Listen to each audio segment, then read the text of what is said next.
Welcome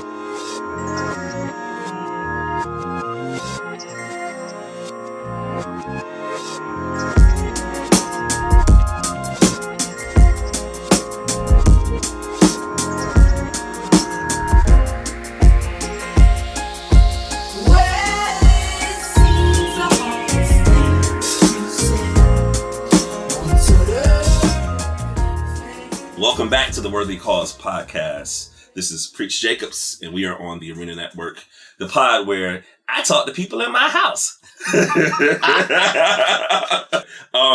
No, but we want to have a tradition of talking to amazing people in the community, whether it's the intersection of art, culture, business owners, and politics.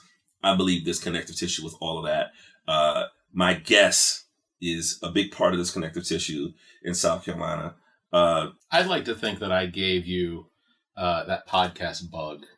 I think you did. I mean, you know what? I always wanted to do a pod, but I think you showed me a way that it made sense and how you can make a pod talking to people in South Carolina. All right, Before I keep going, but tell everyone your name. My name is Barrett Gruber. Mm-hmm. I am originally from Atlanta, Georgia. I moved here to Columbia about 2001. And I was in TV and radio before that. Actually, I did a stint working for some news channels in Atlanta, WSB, CNN, mm-hmm. That sort of thing. And ultimately, I got into podcasting in 2017 after Trump was elected because honestly, I worked in a place where I couldn't speak my opinion about things because I worked with a lot of conservatives who did feel comfortable speaking their opinion. And rather than create that hostile work environment, I decided it was probably best for me not to say anything there. So I would put my opinion out on the internet where no one could respond, or I could gleefully ignore them. And you went under the name Barrett Gruber. Right? Actually, until that Ryan Reynolds fucker came along, I was Ian Reynolds. That's a fact. I in radio I was Bear on some radio stations, and then. On television, I went by the name Ian Reynolds. Speaking of Barry, have you watched that show yet? I have. All right, I'm only the first episode of season 2. Okay. The Christmas dinner. You're a little further along than me. I've watched season 1. Okay. My favorite scene is when they drug the kids at the birthday party. Yes. It was like, I'm with it. I'm kind of cool about it. Yeah. All right. So I absolutely love that show. My friend put me onto it. I mean, it's one of those shows where I always heard it was great. But it's cool to have someone that you can like watch it with. It was basically I got the Scotch from my homeboy. We're gonna watch that when I get over there. So yeah, really great show. Deserving of all the awards. Yes. Speaking of potting, you are the host and founder of All About Nothing podcast. Yeah. The 2023 Free Times Best Podcast of Columbia winner. Yeah. And let's make sure we make 2024. Yeah, 100%. Yeah. I tell this, so I've been on some of the other podcasts of the individuals or the groups that we were actually competing against in 2023, and they asked me, how is it you think you won? And I said it costs a lot of money to pay for an Indian call center to go in and vote every single day. So that's where you want to invest your money. Indian call centers that are while they're also doing what they do. They can go in there and just and vote for you as many times as you can. You know what? It's funny too because it's like I have a different approach of the Free Times Best of. Oh, if I'm nominated for something, I never campaign for it. Really? Never. I never have. Yeah. Well, naturally, my draw to politics usually pulls out the campaigning in me anyhow. Which is great. I mean, I think it's great. I'm not judging it. I mean, maybe I should add a little more to it, and that maybe I need to do that when we start doing something with this pod and figure out what the fuck we're doing. Well, but what are you up for nominations? We potentially nominate you for here now. Well, as of now, I don't know if I'm nominated for anything. I know last year I won Best Hip Hop Artist, so I've won that several times. I won Best DJ. I'll be honest with you. I really would like to win something based on my writing. Now, I won 2 South Carolina Press Association awards for column writing. Okay. But that's not a Free Times thing. That's like a statewide thing. Right. But now, it's always hip hop artist and DJ. But I've never campaigned for it. So when I get it, it's kind of like a cool surprise. Yeah. You know what I mean? So I appreciate that. Yeah. But yeah, I feel like it's nothing wrong with like telling people like I've put a lot of time, energy, and effort in this shit. I want y'all to acknowledge it, you know? Yeah, 100%. Yeah. And it's really gratifying to see the sort of, the response that we get from people that listen to the podcast, and then individuals that we met at the Free Times party that absolutely they were like no idea who you were before, but now we're listeners. And here in Columbia, we're probably up to 15,000 listener downloads. Holy shit! It's Columbia's been really good to us. You know what? I think I'll just say this. Yeah, it rivals the number of listeners that we have in the Russian Federation. Oddly enough. I was gonna say. All right, so the pilot episode of this, and I'm thinking of it like a TV show, but because probably it is. My theory was this, and this is the way I started it, is that the Worthy Cause title made me think about, number one, finding out how the average person could be civically engaged, sure. Right? And it's not necessarily just going to the polls. It's like we were talking off camera about how artists can use their art to be able to be politically active. And be honest, if you do anything in this community, you've been involved in politics. Anytime you've ever wanted to sell a piece of art, that's politics, right? Yeah.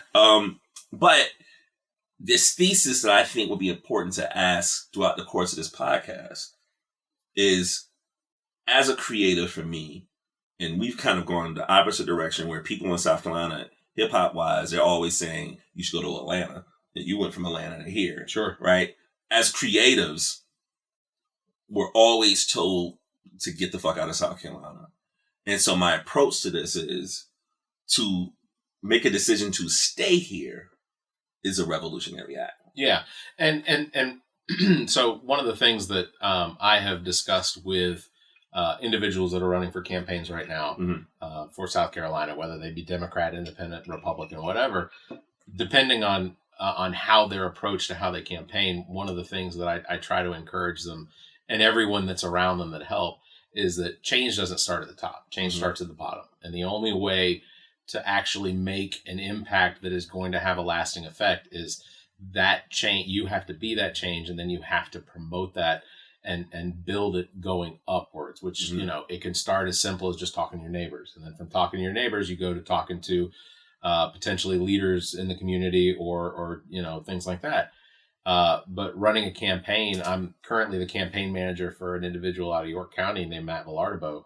And one of the things that we've run into is he's a really likable guy, but there are so many people that are so entranced in how they think or who they think they're supposed to be or who they think they're supposed to vote for. But you find just in these conversations that you mutually agree on so many different things, social issues, whether it's minority support or women's health rights or children in education. It's interesting how we almost always meet back in the middle. The only ones that we are different from is the politicians that are currently in office. Here's my question. How does that happen for someone to come to you and be like, I want you to be my campaign manager? So we had, specifically Matt Villardo, we had him on the podcast when he ran back in 2022.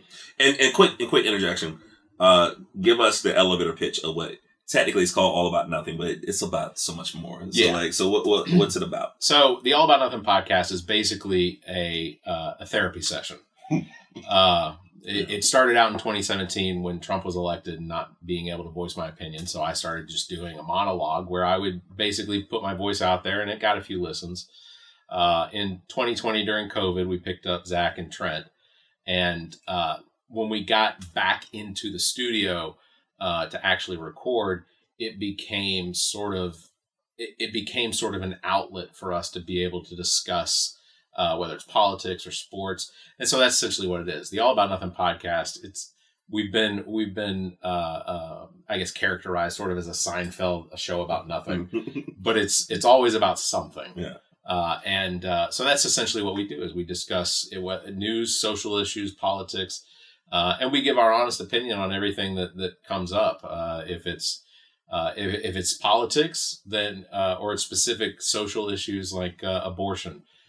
I have a lot of discomfort over having a conversation about abortion without having a woman representative on the show, which we have not had yet. Oh, wow. Because ultimately we're almost always using the show to promote someone's business. And so the women that we've had on, that's another thing that we like to do is we like to use the show to promote local businesses. We would do the show out of the GOT Sound Studio, which is a Black-owned business. And it became very important to us to promote Black-owned businesses here in Columbia, South Carolina, because it's hard enough to have a business, let alone be a business that suffers from some of the social miscues on what a potential, let's say, if it's a deli, if it's a Black-owned deli, they're gonna, some of these places are gonna suffer from higher prices, or they're gonna have to sell some of their items for more because they don't get the amount of customers, or they don't have they can't buy the bulk like the bigger ones can. Yeah. Now, funny enough, I'm asking you about how you became a campaign manager, and it sounds like I think there's something in you that might want to run. I've given it some thought. What would you run for? So the first thing that I would probably run for would be State House. My district is represented by a real sleazebag who doesn't have to campaign at all. Mm-hmm. And the problem with that is that being in the district that he represents right now, he not having to campaign, he doesn't have to spend any money. So basically, he just, with the Moms with Liberty or whatever, the book banning groups and things like that. Which that made it to 60 Minutes. Did you see that? Yeah. But they pull in so much money for him in case he has to campaign that, the only way to campaign against somebody or run against somebody like that is to actually run against them as a Republican, because then you at least know that in the primary, they've got to pick one or you or the other. Yeah. And fortunately, being Barrett Gruber, my name falls in front of his, so maybe the possibility they vote for me before him. But yeah, but that's, our show. When you and asking me specifically about how I became his campaign manager, it started out as a volunteer thing. We went to his campaign kickoff, and he introduced me as his campaign manager. So that's all we got to do. That was it. In fact, we were leaving there. We were leaving from the campaign kickoff, and my friend Ami, who was with me, she asked me. She said, "Did he introduce you as the campaign manager?" And I said, "I think he did." And she goes, "Is that what you agreed to?" And I said, "Yeah, I guess I did." It's in South Carolina, politics is it's a weird place. Most of the politicians in South Carolina are lawyers. Yeah. And a lot of them are representing areas that they have grown up in, and they've lived there, and they know these people. They invest in their communities. So they're very popular. And my theory behind that, and tell me if you think I'm wrong, is that, so I won't say that I ran for city council. I said it was a slow walk. Ever tell you about this? Yeah. Okay. All right. Yeah, we talked about it on the pod. Yeah. I think I have like my campaign flyer around here. But here's what bothered me, and I think we briefly touched on this. And tell me why you think. Well, this is why I think you see predominantly like lawyers that are running for something. Is that my theory is for local politics, it should be designed that somebody in the community says, "Hey, I live here. I want to stay here. I want to help out. I want to make it better. Let me campaign to help out." What ended up happening when I ran in 2015, the person's seat that I was going after for a city council seat, he had raised $80,000 for that seat. For a job that pays how much? $16,000. Right? Hold on. Then it gets crazier than that. When I pulled out of that race, the guy that won that seat, it was like $250,000. Right? And I was so discouraged from the perspective of, how can the average person run for a local office and you have to raise that type of money? You know what I mean? So it's discouraging. That's why when you look at council, it's either a lawyer or someone that is into real estate or somebody that already has money. And that part of it really just drives me fucking crazy, where I'm like, how does the average person want to run for something and get involved in a community? So I don't know. Do you think that's why there's always lawyers, because they kind of absorb They've already got that money. cost? Yeah. I think that's part of the reason. I think the other part of the reason is because a lot of the lawyers around here are ambulance chasers. And one call, that's all. Right? Don't get me wrong. I think there is an absolute need for lawyers that represent people in injury claims and things like that. When, because if I get hit by a dump truck or something like that, I don't know how to go through the insurance process and things like that. And there is a definite need for these lawyers. Why they wind up being the ones that represent their communities more often than not, I want to say that I think that, for one, I think everyone gets into politics for the right reasons. I think that everyone gets into politics because they want to either promote change or they want to maintain the status quo. So do you think being a campaign manager is your way of being involved politically without getting the scrutiny by putting your face out there? I think that yes, I think that is a good excuse for not actually running myself. But one of the things that I like about the platform that we have with the All About Nothing podcast is that we can have individuals, we can have candidates come on the show and I can ask them questions that are specific to, why are you running? What is it that you want to do when you get into office? And based on their answers and getting an idea of what it is that they actually want to achieve as a representative or a senator or governor or whatever, it gives me an idea of how well they'll do. Well, what was those answers from the person that you're managing? So some of his biggest concerns, because he's local state representative to the York County, Fort Mill area. Infrastructure is a big thing. As a lot of people know, Carolina Panthers were supposed to have this huge facility in Rock Hill that was going to be their new training facility. It was only going to be 45 minutes from the Bank of America Stadium. And there were no guarantees that were set in place for the state of South Carolina, for Rock Hill, for York County. None of these guarantees were put in place before they invested the money, the time, and the effort and the infrastructure into building out this facility. Now you have a highway that goes nowhere. You have a facility that has now, I believe at this point, has actually been torn down so that they can build something else. Also, did you ever hear that the NFL didn't want it to be the Carolina Panthers? They wanted it to be the South Carolina Panthers. Really? Yeah.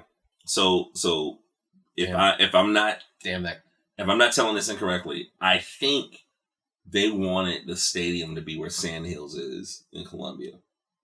I can see that. And there was pushback because we're in Columbia and they don't want anything interfering with USC football. So I think that probably played a role that plays a role in a lot of potential when it comes to professional sports here in South Carolina. I also think that up until the Confederate flag got removed from the State House, a lot of professional sports, collegiate sports, didn't want anything to do with South Carolina. It was, as long as that flag was flying. Yeah, but that was the thing that really pissed me off, and I ended up writing about this. Right, it was totally disingenuous, right? Because it was such a long time where, and even a big deal now that we have like a team in collegiate sports is always going to be kicking ass. So it makes sense for us to host some of these games. But flag was taken down in 2015, and when asked years and years ago before the Dylan Roof situation, Nikki Haley was just like, tragedy. I'm sorry. The murdering of a white supremacist from white supremacists. Let's do that. Thank you. Yeah. Keep me intact. Thank you. Nikki Haley said that she's never had a conversation about the flag. It was never an issue. And she kind of just like brushed it off. And when I got frustrated about it, because when Zion Williamson, who's from South Carolina, who was this close to playing at USC, I heard, when Duke came here and we actually was able to host an NCAA tournament, you had all these local politicians that bragged about how much money was generated. And I'm like, where was that energy when this flag was up that kept this from happening? That flag was up for debate year after year after year. You had Democrats that would introduce bills to remove the flag from the grounds. There was petitions. I signed countless petitions throughout the course of the time that I moved here, because growing up in Atlanta, Atlanta was a major hub during the Confederacy. And so there are a number of people that I grew up around that believed that the Confederacy was part of them. But it wasn't anything because they were, it wasn't because they were prejudiced against anyone that was minority or black. It wasn't because, they felt anger towards anyone that was different from themselves. It was just sort of it was like a clique is what it was. And but when I moved to South Carolina and the flag would fly over the state house, just underneath the state flag, it was kind of one of those things that it's like, this is absurd. All right. There's a historical thing that I know is true about the flag coming up on the state house. And there is, I wouldn't say conspiracy theory, but I have a theory about something. Bear with me for a moment. So it's not an accident that when you start to see a lot of these Confederate monuments around the nation, or more specifically in the South, where we have, the Confederate flag on the State House here, you start seeing Robert E. Lee statues, places, which, funny enough, Robert E. Lee, after the Civil War, was just like, don't have any statues of me. Right. Right? He opposed that idea. But that's besides the point. You start to see a lot of this stuff happening in the 1960s. Right. And this is right when there was a possibility of a civil rights bill coming. Right? And there was this idea of, okay, y'all want this civil rights bill to come in. Let's create constant reminders in the Jim Crow South that whatever freedom you're fighting for, I need to let you know that this shit ain't happening here. Right? Yeah, not a conspiracy. Right. That part's not a conspiracy. Okay. Here's my conspiracy, and bear with me. All right. Ape shit crazy, but I think I'm accurate. Backtrack a little bit. King Kong. Okay. Right? Was, I believe, a total direct response to Jack Johnson, who was the first black heavyweight champion boxer. And that whole term, the Great White Hope, came from that, because when he got the heavyweight championship, there was this huge campaign to get a white boxer to knock him the fuck out. Anyways, King Kong had horrible racial connotations. Yes. Of this big black gorilla that's gonna go after your white women, right? And I'm like, why does this 50-foot gorilla want this little white lady? He can't even fuck, right? It's like, right? So it was such like a blatant thing of this white fear. Now, where my conspiracy theory comes in, the original Planet of the Apes came out in the 1960s. Yeah. And my theory has been that Hollywood writers, or whoever wrote that, was smoking weed, and they were just like, yo, man, if this civil rights bill passed, they gonna run everything. Yo, you know what? They're gonna be like the apes took over. You can't tell me. That's an interesting theory. I mean, the timing. So I get frustrated when I see that there's a new Planet of the Apes movie, and black people don't know, oh, you want to watch that? I'm like, no, I don't want to watch that shit. That feels racist as hell. I see that. I can see that. So I've never had this proven, but that's one of my rare conspiracies that I think may be accurate. You got a whole movie about a planet of apes, same time that a civil rights bill is coming out, and let's be more specific. I think that shit came out after the assassination of Martin Luther King.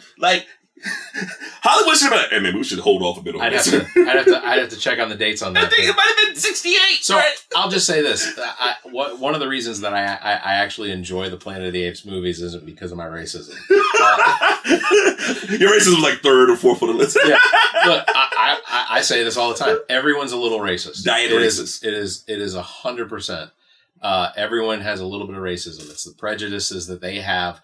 Maybe not necessarily because they were ingrained in by their parents or their grandparents, but there is always going to be some sort of reaction to someone that you don't know. Mm-hmm. And ultimately, how you allow that prejudice to control you and your behavior is what creates the problems that we see with society. I believe that. Boy, you're going to be running for something soon. You're going to be running for something soon. Or hosting a show on CNN. Oh, there you go. So, but I look at what I enjoy out of the Planet of the Apes movies, the new ones, has a lot more to do with because how they began that whole series, which was these apes, they were held in captivity. You had one that would, in particular, had been used or had been taught how to do sign language and communicate, and then some weird mutant chemical wound up setting his brain on fire. So now he's super smart. Then he gives it to everybody else. But it was the overpowering of his captors and their captors into what we have now. And then this new movie coming out, I'm gonna watch it. I mean, you can come watch it. I'm gonna watch it too, but still, you know what I mean. I can still have that energy towards the first one because I don't think the first one was that well thought. First of all, you put James Franco in anything, I'm probably going to object a little bit. He always looks like he's always sleepy. Like everything he's always high. Yeah, that's about it. I mean, if I was Seth Rogen's friend, I'd look sleepy all the time too. Oh, I used to do a great Seth Rogen. I guess it's not as good as I thought it was after I did it. But I used to think I could do pretty good. But yeah. All right. So that was kind of my half baked theory. So I saw, and it could be right. I'm not gonna look. That's one of those things about people's own theories on how things. That is something that you have developed through your experience, and I fully support. Listen, man, that timetable just is too coincidental. Like because to me, there's no such thing as a coincidence. Because if I was a Southern racist white guy, that's what I'd be thinking. Well, they're gonna pass that civil rights bill. It's gonna make Planet of the Apes. You know what I mean? That just I can see that. That's exactly what I think and I can see. And somewhere in where would I say Lexington? Honestly, Lexington, Red Bank. There is potentially somebody out there who's like, I'm not putting that movie in them 8 movies. Yeah, exactly. He's not going to that. Right? Like, so yeah. Yeah, okay. He's not going to a movie anyway. No. So it was really, really funny. So like I have my I guess this is like a trust tree, since we're having like a race conversation. So I have my Uno games with my family every Sunday night. And we try to stay away from certain subjects. Really? Because I don't want to talk about any politics. I don't want to talk about any religion. And it's not like anybody in my family's Uno table is voting for Trump. It's just that Trump just has the ability to get everybody riled up for some way or another, right? Sure. I just don't want to go through that when I'm getting fucking draw fours thrown at me, right? The antagonism. Yeah, but right, and the religion thing is, I don't want a conversation about religion because it's not like we have a fucking somebody that's a Scientologist at the table, nothing like that. Right. But the religious conversations are really annoying. Where my dad becomes one of these people where there's this theory about Showtime the Apollo, where if you can't sing, you go on stage to sing, you're getting booed off. Okay. But the theory is, if they're about to boo you, act like you're singing a gospel song, and then they can't boo you because they feel like they're booing Jesus, right? Yeah. And so my dad has that mentality when it comes to religion, is that if he's losing an argument, he can always say, well, everything happened for a reason. Well, God knows. You know what I mean? And it becomes so fucking annoying, right? Like, Killer Mike had this great, like, he was telling this story about, like, his grandfather used to love to fish. And his grandfather died while he was fishing in the fishing boat. And so he's trying to do that whole thing with his grandmother. Like, well, Granny, I'm sad Granddaddy gone. But, gotta look at it like this, silver lining. Your granddaddy died doing what he loved to do. And his grandmama said, your granddaddy also loved coming home to me. So what you got to say to that? And he was like, fuck. Right. Yeah. And so sometimes, when people try to be like extra religious to kind of like earn points, it gets really annoying to me. Yeah. You know what I mean? Like, everything happened for her. Like, fuck all that. Ask me. I've learned this. If there's a tragedy that happens, I say 2 things. I'm sorry. If you need something, let me know. And is you hungry? Like, those are the 2 things that can never go wrong. Yeah. But ultimately, I try to keep Trump, religion out of the Uno table. Sure. The subject that came up this past Sunday that I should have had on the list OJ. Well, let me ask you. As a black man. Yeah, he did it, goddammit. Okay. Yeah. I was like, we all knew he did it. So then after you've come to the recognition and the admittance that OJ did it, despite a jury finding him innocent or a jury not being able to convict him, despite that, there wind up being two camps that you fall into. Especially because I grew up in Atlanta. I went to a school inside the city of Atlanta, and well, you saw a lot of black cheering then. Oh, my school. Well, I mean, so my school was a blood crip safety zone. Like it was a no man zone, and everybody held anybody else in check. But you fall into two camps after your acceptance that he was not convicted if you're black, is what I've found. And one is, are we glad he got away with it because it was two white people? Or no, that's almost it. That's it. Almost always comes down to, are you happy or are you frustrated over the fact that he was not convicted of a murder, or was it a situation where now it's sort of like a trophy? It's like, yeah, we all acknowledge that he did it, but he beat the system. It's so weird, right? And this is kind of why I didn't want to just be at the Uno table, because all of a sudden, here's the funny shit. You talk about fucked up conspiracy theories. There was a conspiracy theory at the Uno table. It was like, it was the mafia that killed her.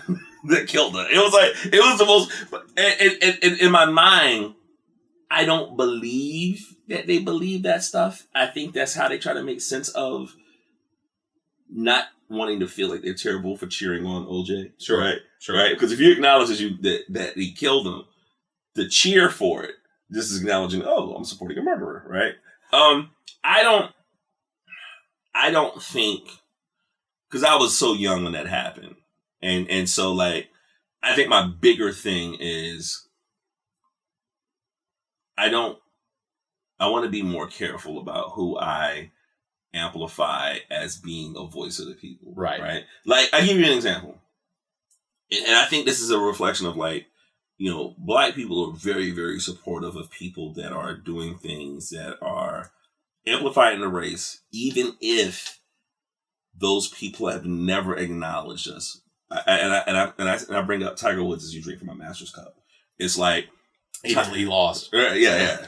Well, we rooted for Tiger for so long because it was such this historical figure, but Tiger tried to avoid his blackness at every turn. Right. OJ was the same way. Yes. Right. Agreed. And so my bigger concern was there's a lot of people that may have been going through injustices in the legal system that we should have attached our energy towards. OJ wasn't that. Right. But I think I don't think, and I rewatched that documentary. It was really fucking great. Yeah. Was that, one of the jurors was like, look, we felt like he did it, but the prosecution just fucked the case up. They did. So I think it was a more reflection on that than anything else, where it was like, Johnny Cochran told Chris Darden and them, yo, don't you put Mark Furman on the stand. Yeah. So don't you put him on, and so I, the relationship between when the OJ stuff happened and Rodney King was around the same, I wouldn't say the same time, but it was like close. Right. So there was this response to, sometimes when you go through so many emotional failures, that even the worst of victories, we still count as a victory. Yeah. And I think when we look back at it, we kind of like, damn. Like, it's a difference between saying, oh, wow, he beat the system, and we're actually cheering for it. Right? You know what I mean? Like, so to me, I just felt like the bigger question to me, because I'm going to tell you who I thought about after OJ died. I thought about Bill Cosby in the sense of, how do we eulogize them after they die? Sure. Right? And that's probably more where my thoughts went, right? Where it's like, Caitlyn Jenner, she's like, oh, good riddance, die, burn in hell. And there's a comedian, Roy Wood Jr., who was just like, look. I love Roy Wood. Yeah, Roy Wood was like, yo, if you have a white boss, this might be the day that you should ask for your raise because they probably really happy right now, right? This is the day that you ask for a raise, right? So to me, that's the type of dialogue I want to have about the OJ shit, is finding the funny in it. Yeah, absolutely. I can say this. While I believe that OJ Simpson did commit murder, I do believe that he committed it twice. I do believe that he knew what he was doing when he kidnapped the guy in Las Vegas to try and steal back his memorabilia. I think that O.J. Simpson, outside of the crimes that he committed and was the crimes that he was also found innocent of, I think that O.J. Simpson was an athlete. From a very young age all the way through retirement in football. I think that there is a type of mentality that comes with individuals that come up, especially in the 60s, 70s, and 80s, that there's a mentality about that fame, especially being black, coming up out of the civil rights movement, and finally, we finally have black baseball players, and we finally now National Football League has 30 teams, and we have black people playing with white people on the field. There was such a progressive movement, and I think that while O.J. Simpson's not the person that took advantage of that movement, because he definitely didn't seem to orient himself with the black community, I think that he still held himself above all of that, and I think that's where some of his judgment wound up lacking, was that not necessarily because he's this famous person that thinks he can get away with anything, but that he also had the coat hanger, or the attachment of, I'm not only this very celebrity athlete, actor, everything like that, but I'm also black. Yeah. But he didn't embolden that part. And I think that if he had, that there may have been different decisions that he had made throughout the course of his life, that he would not have been this individual and ultimately I look at the murder of Nicole Brown Simpson and Ron Goldman as not necessarily OJ just wanting to go out and murder somebody. These were crimes of passion. He was obsessed with this woman. Well, if there's anything, I'm not defending him. I'm just saying. Well, no. If there's anything that I think that revisiting the documentary and the case shows you, it shows a failure on how law enforcement treats celebrity. 100%. Right? Because they, in her safety deposit box at during the trial, after she was murdered, they got a key and got into it. And she left a letter in there and said, if something happened to me, he killed me. Yeah. Right? And watching the amount of times the cops will come by there and she's beat up and she's black and eye, and I feel like more than anything, I feel like, and I don't know how much this has changed, is that how we respond to celebrity is pretty insane to me. Right? Yeah. I think, and honestly, if you look at like celebrities now versus celebrities back in the 80s, early 90s, early 2000s, there's a change in celebrities. There's a difference in the way that a lot of them present themselves. For in the black community, Don Cheadle is absolutely one of the most unique individuals and one of the greatest actors. Chadwick Boseman, South Carolina representative, who was. I honestly believe he was on a trajectory where he was going to be he was going to be the Sidney Poitier of our time, and it tears me up to think we lost him. But he was such a fantastic person, actor, and then outside of acting, the things that he did for his community and the way that he supported people. I think celebrities have changed. I think that there's a difference in, except for Chevy Chase. That guy's still He's an asshole. But I think that there has been an evolution in how they hold themselves, and they recognize the social impact that they have on everyone. Mm-hmm. So I don't know that we'll get a Robert Blake or an OJ Simpson again. Mm-hmm. I hope not. For the sake of, all of the pretty actors.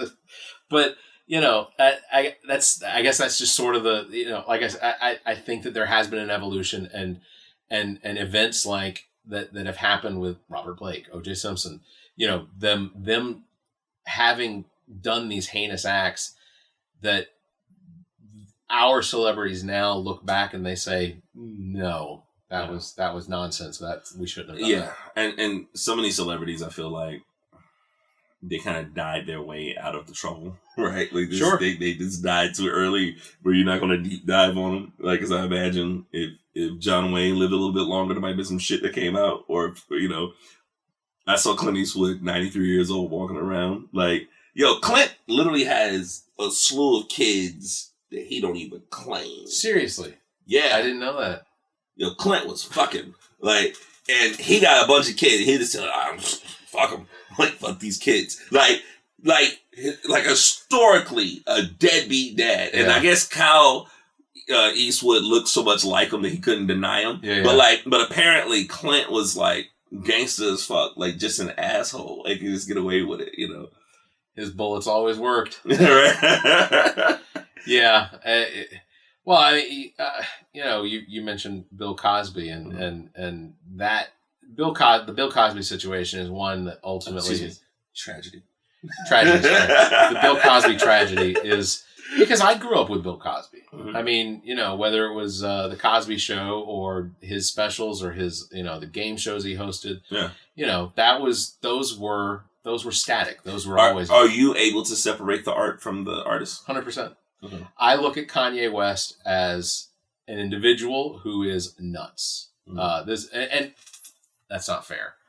I don't think he's nuts. I think that he surrounds himself with people that embolden him to make poor decisions. I think it's a reflection of his celebrity is so strong that people that otherwise would be there to help him are afraid that they will be detached from the celebrity if they disappointed him. Sure. And I think, what's happened to Kanye publicly, I think, is what's similar to like a Michael Jackson, where Michael was just so secluded from everything because he was so fucking famous that nobody will call him out, because if you make him upset, you're not going to be a part of this celebrity. Right. You're not going to be in my circle anymore. And so, like, the fact that, like, Kanye could say the most racist shit, be insane, do insane things, like, clearly supporting Nazis. Clearly, when he came to Charleston and did this campaign thing, just clearly not healthy. Right. You know what I mean? And I had empathy for someone that's sick publicly, and I was just like, he needs help. But I'm hearing musicians brag about doing songs with him now. And I'm like, why are you still working with this guy, right? Like I don't know. That part of it just always kind of just drives me crazy. And I don't know, maybe I can defend them because Kanye is a genius. I think that when it comes to his music and how he produces music and I think that there is absolute genius there. I think that genius sometimes gets overwhelmed by the mental imbalance, mm-hmm. but I think Kanye is pure genius when he's focused. Well, I got a question, so this makes me think about this, right? The one thing that I think Donald Trump did, I mean, with the exception of Reagan, because Reagan was an actor, but Reagan did, before he became president, had some type of political background, being governor of California for a while, whatever. Trump showed celebrities that, hey, I can utilize this celebrity to get involved in politics. And there are certain countries that are basically like, if you're a celebrity, you can't run for president. Yeah. Right? What's your stance on that ideal in America? Do you think it gives like this unfair advantage if people have, you know, a relationship with you as an entertainer, and somehow it'll like trickle over into politics, even though it doesn't need to? But like, you got Kanye talking about running for president, you got The Rock talking about running for president. Like, what the fuck, man? You know what I mean? So I don't know. How do you feel about, you know, your president being a celebrity prior to them getting elected? Because as soon as you become president, yeah, you're a celebrity. Like, as soon as Obama becomes president, yeah, he's a celebrity. But like, if Obama had a fucking singing career and it's like, you know what, I think I should run, like, I would feel really weird about that, you know? Yeah, I don't really have an issue with celebrity presidents. The Man of the Year was a Robin Williams movie where he became president through a weird glitch in the system. Mm-hmm. Not to give the whole thing away, but spoilers. But you know, I guess my thing is like, so specifically with Trump, his celebrity is what he believes makes him the candidate for being president, that he should be president. Mm-hmm. No one on the Republican side, at least, holds him to any sort of standard when it comes to being president, because there are people at Trump rallies that you can ask questions of and say, you know, that how do you feel about the fact that Biden said that during the Revolutionary War, the Americans took over the British's Air Force bases and things like that? And they look at you like, that's somebody who's dementia. And it goes, oh, wait, I'm sorry. That was Trump that said that. And they go, well, you know, I mean, they validate it for him. And that's the issue I have, is that no one on Trump's side holds him accountable for the things he did. There are so many Republicans right now that are disenfranchised because while they believe that abortion is wrong, they also believe that the right to abortion is necessary, and that a full-on abortion, whether it's 6 weeks or no weeks, or you know, that basically putting a stipulation and saying that women can't have this procedure that is a medical procedure that is medically necessary for there are some of the statistics that talk about like the number of people that have abortions are absurd and they're unrealistic. Mm-hmm. And me, myself, being a man who can't have an abortion, I can't myself tell someone else what they should or what they can do or can't do with their own bodies, because I don't see anyone going around castrating men. Yeah. That for jerking off. Yeah. It just doesn't make sense, because what is that if not? Where's the who was trying to revamp an 1850s abortion law? So Arizona 1864 abortion law basically nullifies the ability for any woman to have an abortion medically, except for in saving the life of the woman. So that is if it's medically necessary, not a choice, not just a decision being made. If it's medically necessary to save the life of the mother, then it's allowed. I'm not sure. I don't think there's any weeks attached to it or anything like that. But that same 1864 abortion law has included that you can fuck a 12-year-old. Yeah. The age of consent for women is 12 years old. And it's like, that feels wrong. Because what 12-year-old is going to, I mean, I know how young I was, but I'm just saying, it just doesn't make any sense. I think what drives me crazy, especially if we're talking about these two high-profile politicians here that have these Trump relationships. You have Nikki Haley that was, once running, and then Tim Scott, who's angling to get the VP seat. Yeah. And I'll also say, I do declare, what's my man's name? Henry McMaster's? No, Lindsey Graham. Lindsey Graham. These are three South Carolina politicians that when Trump was running, because I know one of the photographers that was out and about taking these pictures when Trump was going to do these rallies in South Carolina. Nobody showed the fuck up. Right. Like no one was there. And somehow, some way, the public believes that if I see your name in the press more, that means that you're more important. And you had a lot of these publications that may have been making fun of Trump, but to his people that eventually became his base, they're like, oh, I'm seeing his name more than other people, then he must be much better. And Trump was so shameless that he would say dumb shit just to get in the press. Because we just thought there was no way this motherfucker was going to be president, that we just put it in print anyway. And it became this dangerous thing. But my frustration is, all those South Carolina politicians, all of them at one point in time was just like, yo, Trump is going to be destruction. He's terrible. Yep. He's just, and then somehow, some way, they all just fall in line. Yeah, I with, you know, that's the conspiracy theorist in me wants to believe that Lindsey Graham there's dirt on Lindsey Graham that Trump has.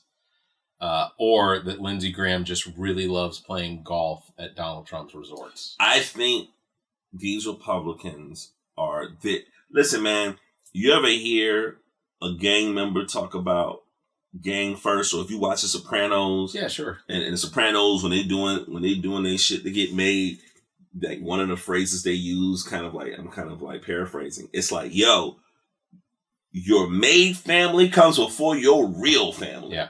Right? I swear to God, that's how Republicans think. Is that at some point in time, we can argue back and forth, but as soon as this motherfucker get the nomination, fall in line.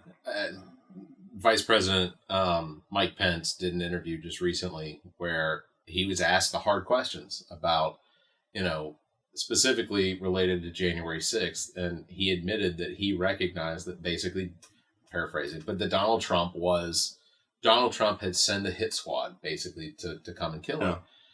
And then you look at him and you say, you know, he says, I'm not supporting Donald Trump. That he doesn't go into it as much as Bill Barr, but Bill Barr will say that I'm not endorsing Donald Trump, but that Donald Trump poses a significant threat to the Constitution of the United States. And if he becomes the candidate, I'll vote for him. Yeah, if he's who the Republicans have chosen, then I'll vote for him. But honestly, the Republicans didn't really get an opportunity to choose anyone else. I know that we had primaries where Nikki Haley was on the ballot for longer than she probably should have been. We had DeSantis and all these other Republicans, but no one got to see the type of individuals they were compared to Trump, because Trump didn't attend any debates. Trump ignored he ignored the intelligence of what was going on with the Republican primaries and the Republican candidates. And people still support him. And I don't have an answer for it, but there is a weird groupthink when it comes to Donald Trump. I have family and friends that support Donald Trump through and through, regardless, ignoring their own Christian values, things like that, you know, like, the fundamentals of what he is currently in court for, being a criminal lawsuit against him because he paid hush money to a porn star, and then when it came time to clean the books, they did it under his campaign. So his campaign canceled out a woman that was trying to sell a book about her life that included pieces of her relationship with Trump. And in order to shut that down so that the evangelicals wouldn't know anything about it, he paid her $130,000. And you look at the fundamentals of that, and you have to ask. I ask those particular people, how is it that you still entrance yourself in the Trump camp and say, this is my guy? Well, you know, we all make mistakes. That's a deflection. You can't just... And it's not a mistake if they're going to vote for him again, because I think that's also what it boils down to. I think there are people out there that are excited about the idea of voting a third time for the same candidate. I'd have to look back in history, but I don't think we've had any candidates that have won, lost, and then running again. Yeah. Like, normally that loss is enough for them to go, you know what? The country's made a turn. You know what? There's a weird sense of calm that came over me with January 6th.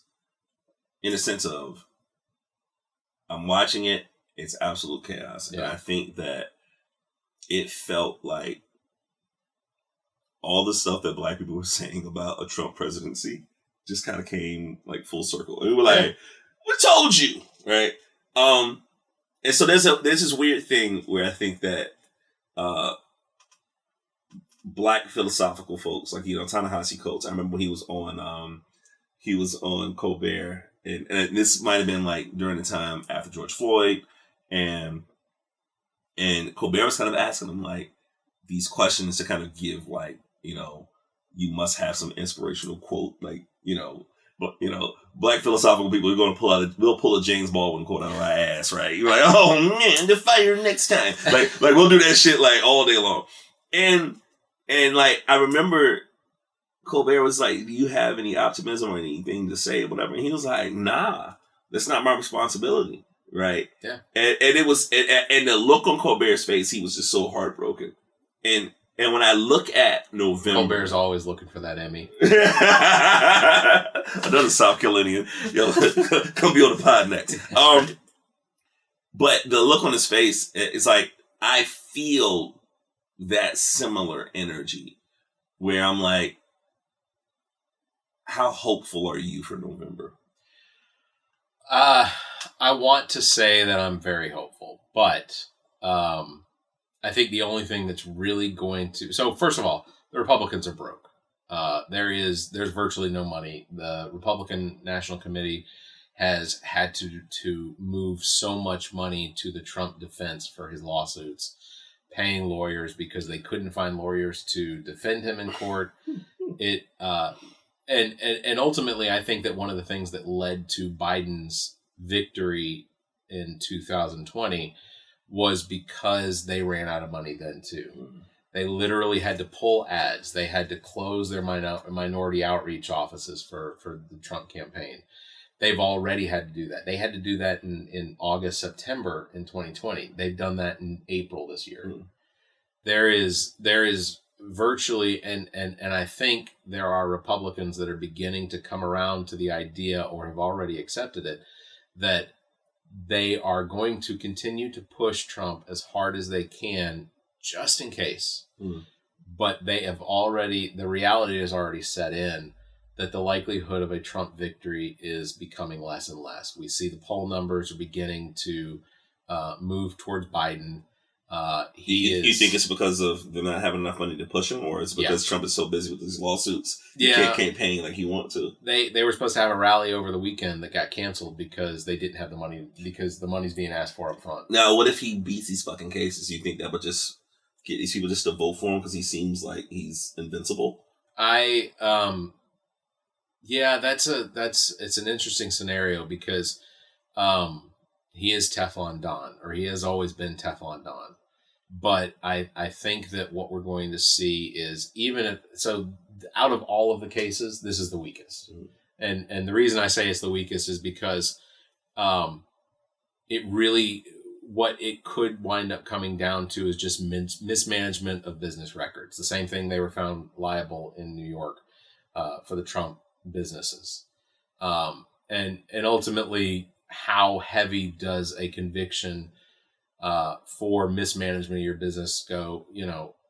I don't think that I don't believe he'll see jail time for this. Well, not for this case, but like he has 91 counts. So how many cases are those? Yeah, that's three or four more cases. Mm-hmm. And there's the potential that there could be more cases brought against him because there are investigations going on in other states where he was involved in. They have evidence to support that he was involved in some of the electorate. Dude, if I tried to get a job at Burger King and they did a background check and said, "Oh, I had all these cases," I couldn't fucking work behind the register. But this person can. If you were indicted for the crimes that he has been indicted for, you, me, black, white, doesn't matter. Mm-hmm. We would not be able to sleep in our, penthouse suite. Mm-hmm. We would be in jail. The things that I keep seeing on television with interviews with Republicans and supporters of Trump is that they say he's being treated unfairly. And I need someone to remind them that if they had done any of the stuff that he is accused of and you were accused of, the differences in how he's treated versus you is completely different. You would think you weren't being treated fairly if you were indicted for these crimes, could not make the bond and then be sitting in jail till trial. So I asked earlier, why do we stay? Why do you stay? I guess the better question is, looking at the climate of what's going on in politics, and I know this is on a national scale, but, you know, I feel like sometimes the national shit can be discouraging and it can kind of trickle down, but I think the heart of politics is local politics. Does this discourage you at all from being involved in the political process? No. Why not? So, because I don't have it in me to give up. If I don't use my voice on a podcast or on somebody else's podcast to discuss these issues, if I just give up, then I think that's one loss. So one of the things that I do for elections normally when I'm not running a campaign is that I run a local voting precinct. Mm-hmm. And every time I do it, I always say, this is my last one. I'm not doing this again. That's 15 hours of grueling work. You're having to interact with people that you disagree with, but you can't say anything despite that they've said something. It is not a fun job, and it is absolutely it destroys you at the end of the day. But the reason I keep doing it is because if I don't do it and they have to close another precinct, how difficult is it going to be for somebody to go and vote? I know the difference is driving, 100 yards away or a mile down the road to go somewhere else. But if you decrease the number of precincts available to vote at, then you're creating longer lines. And those longer lines results in somebody saying, you know what, fuck it, this isn't worth it. It's one vote. So if I were to not be involved, it takes away somebody else's voice. Yeah. If I don't continue to fight for the social change that I think that we need in South Carolina, then that social change loses its momentum. And so continuing to push is the momentum, I think, for a lot of these issues, whether it's women's rights or children or feeding children. Somebody said, well, how can we afford to pay for food for every kid 3 meals a day? If you're sending food home with kids and whatnot. I said, we have people in prison that get fed 3 meals a day. If we can afford to pay them or feed them in prison, we can afford to take care of kids, breakfast, lunch, and dinner. I'm not saying that it's right that some kids, it doesn't necessarily have to be taken advantage by all children, but there has to be a program to make sure that children are fed, because if you don't feed children, then they fall into neglect and things like that. If they're, it's just one of those things that there's so many issues that wind up getting just pushed aside for these other things. Like abortion, for some reason, is something that Republicans seem to think is a religious issue. And sure, I get that, but I don't, if Jesus existed, I don't believe that he stood on the mount and said, you need to be worried about what he's doing. Yeah. You need to be worried about what she's doing. That totally opposite of what I believe that Jesus would have stood for, or what he did stand for. So I think somehow we figured out how to bring OJ and Jesus in the same conversation. I think that's a victory. Tell the people where they can find you. So you can go to theallaboutnothing.com where you can find links to all the podcast platforms that we have as well. You can check out, we have a link tree. It's linktree/theallaboutnothing podcast. We're on all the social media. You can find links to everything on our website. We publish weekly, and we enjoy doing it. Like I said, sometimes it's good therapy. We look for, we get feedback from a lot of the people. We get feedback from some of the people that listen all the time. We get feedback from people that listen sometimes. And for the most part, despite the fact that I consider myself to be a social liberal and a fiscal conservative, that we wind up having people that you would think disagree with us, but they, on some of the social issues, they agree with us. Yeah. So it's just a good time. Well, we got to figure out a way to how we can collaborate and do this on a regular basis. 100%. Yeah, this is really fun. This is really exciting. All right. I done talked to y'all long enough. This is the Worthy Cause podcast on the Arena Network. Go by the name of Priest Jacobs. This is my guy, and this is a Hank Aaron hat because he's from Atlanta. I put this on for him. Thank y'all so much. We'll see y'all soon.